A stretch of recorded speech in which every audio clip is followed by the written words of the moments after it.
Hello, Gari talks. Enjoying this wheelie chair on a lovely gray Sunday.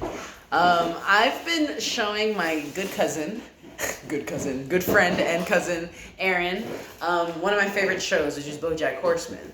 If you are not familiar with the series, it's a show on Netflix, centered on this horse named BoJack Horseman, who was a 90s sitcom star. Sitcom, by the way, stands for situation comedy. If anybody was curious, I found that out in the show. He was the star of a beloved show where he was the dad of these 3 orphans, and then it was like cutesy. And then it's about him now as like a 50-year-old man or so, 20, 30 years later. Obviously falling out of favor with the show. The show ended a long time ago. And he's living his life. And so the thing about BoJack is he has a lot of baggage. I guess I should say there would be spoilers here. I'm not going to give like particular plot things, but I just wanted to talk about BoJack and trauma. I feel like the reason I love that show, I think it's such a powerful depiction of generational trauma. And it's heavy and it's also very good. It allows you to pause and have really good conversations about change and how much people can change, how do we change, and what change even looks like.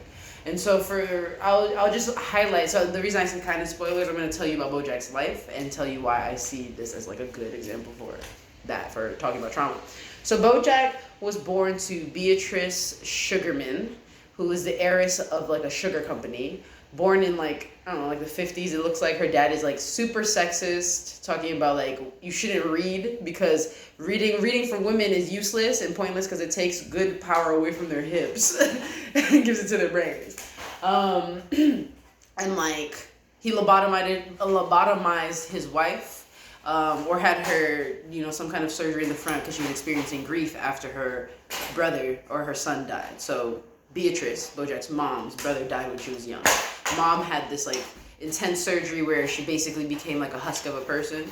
As she says, she has half of a mind. And then her dad is this really successful man with this like corporation. And then she meets Butterscotch Horseman, who's BoJack's dad, who's this like aspiring writer at the time, going to be with like, I guess anarchists in California. He's like lower class, working class. They meet at her debutante ball, and have a one-night stand, it seems like, and then she's pregnant. In the episode where we find this out, when she's going to find BoJack's dad, she has trauma around why she won't get an abortion. She had this really traumatic experience with this doll when she was little, and so for her, it was just not an option. So she decided to pursue having a child with this man who had lied to her as to how to find him, right? So she calls the number he gave her, and it's like a running joke in the show too. It leads to some other place. So she finds him, and he's living somewhere. It looks like Brooklyn, but they were from Michigan, so I don't know. She did go to Barnard too, so maybe it did take place in New York. I don't know. But then she confronts him about it, and his first instinct is to get an abortion, and then she says she can't. And then so they decide, okay, we're gonna like kind of run off together, elope, and like build this life. And it's really cute and beautiful, and I think it just speaks to a lot of dreams and hopes people have when they're having this kind of relationship. Because this relationship I've seen relationships like that before that have started in that kind of way. And then basically it cuts to later on, BoJack is born, and there's a lot of regret had. And my cousin and I were talking about, I think the show is very powerful because it's obviously a very extreme example of childhood neglect and abuse in that way, and how that really affects a person, and how they then look at themselves and how they connect to other people in the world. Because BoJack has broken relationships everywhere because his relationship with his parents is horrible and his relationship with himself is horrible. And I think watching this show is like, wow, like how do we hold compassion for these people who, as we're watching, there are no examples of him actually having love in his childhood life, right? So his parents are like constantly fighting, saying horrible things to him, like, you better be worth it. Remember, you wanted to have this kid, like, keep that on you. You better, like, you ruined me, like, horrible things his whole life. Then he, even in school, he's kind of teased. So it's kind of like, where did he ever get love, right? Then he grows into this person who doesn't know how to love the people around him, can only hurt the people around him because, again, doesn't love himself. And like, the journey of the show that I think is so powerful is showing us this man who's trying to fix himself and learn how to love himself, but doesn't realize that that's what he's even looking for, because all of it is outward. There's not even a moment, because he doesn't like himself. And the fact that he has settled on, is that he doesn't like himself. He doesn't think he deserves love, and he thinks he's not good enough.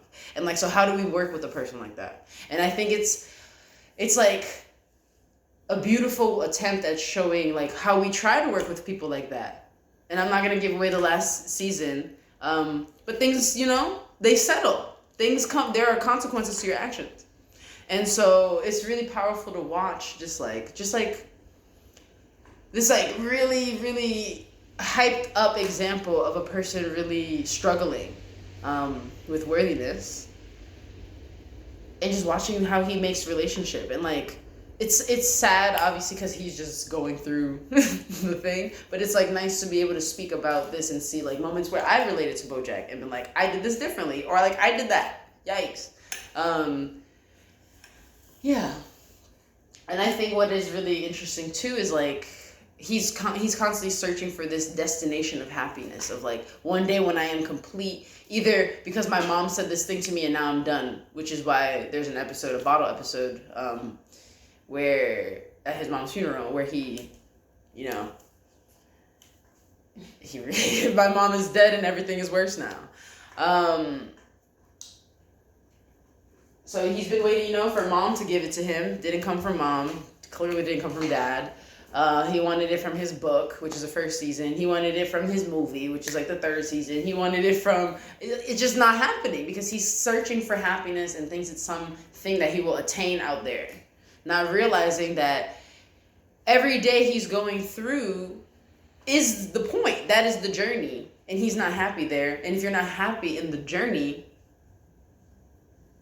Or if you're not even happy, if you're not appreciating the journey for what it is, if you're not able to see the journey, if you're not able to just, just praise yourself for being on a journey and making the choices. Because, like, obviously, I think there's a powerful point where they talk about, like, what does it mean to be, he's like, deep down, am I good? And one character says, I don't believe in deep down. I think we're just, like, a result of what we do.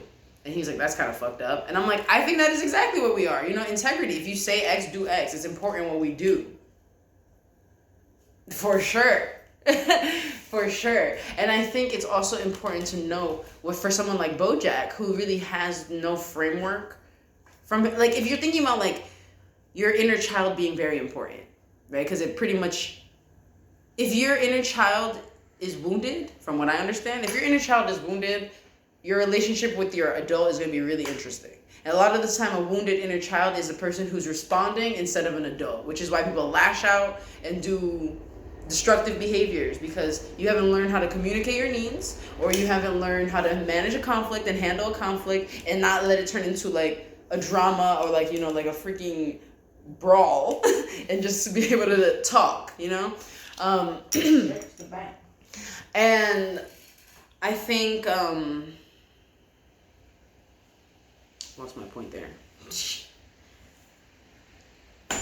Let me pause it for a second. Yeah, so I was saying, when your inner child is so wounded, especially at a very young age, I feel like, and you're always operating from that place of woundedness, it's very hard to even imagine what a new response would be like when it comes time for that. You okay? Yeah, just like stab myself. Yikes. Yikes. You need a Band-Aid? No. Not that serious? No. Just an ouchie? Just like... I have much compassion to folks with diabetes who do the finger pricks every day. Holy moly. I could not. No. Yikes. So big ups to y'all with the finger pricks. And also big up to those taking tea, because that shit is really intense too. I've seen someone do it. It's ouchies. Every day. Not necessarily. Yeah, I think, are you supposed to do it every day? Whenever you do it. Whenever you do it, ouchie. like... Stabbing yourself is some savage shit, y'all. Yeah. Y'all are savages. Right. In a good way. Yeah. And also like, yikes. You looking got at some you. different strength. You got some different strength. Nice little pause for that. So I think it was a good place to end. I want to do more videos about shows that I really enjoy, and also BoJack in particular, like maybe particular episodes and breaking it down. But I think, yeah, I just think it's a really powerful place to be able to look at, patterns, see how they're formed.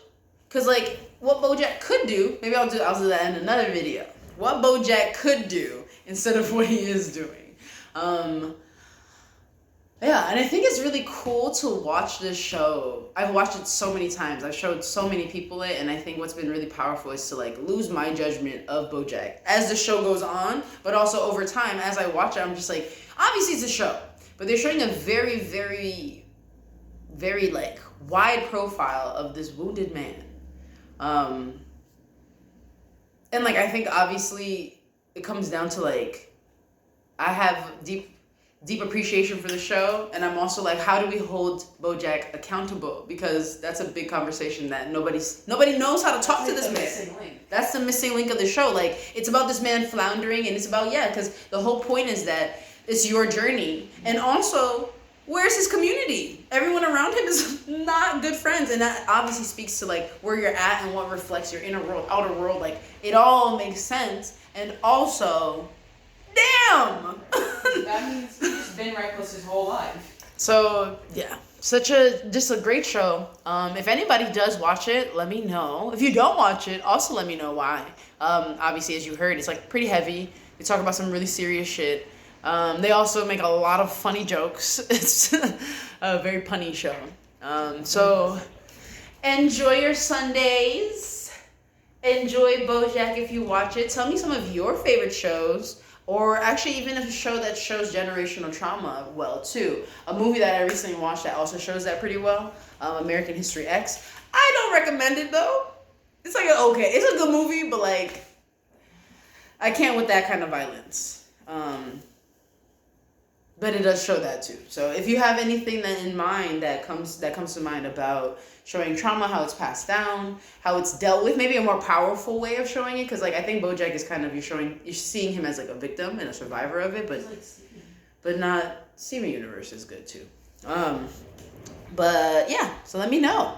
Steven Universe is great actually for showing showing the healing aspect of it and how challenging it is. So if anybody has anything in mind, let me know. Have a great day.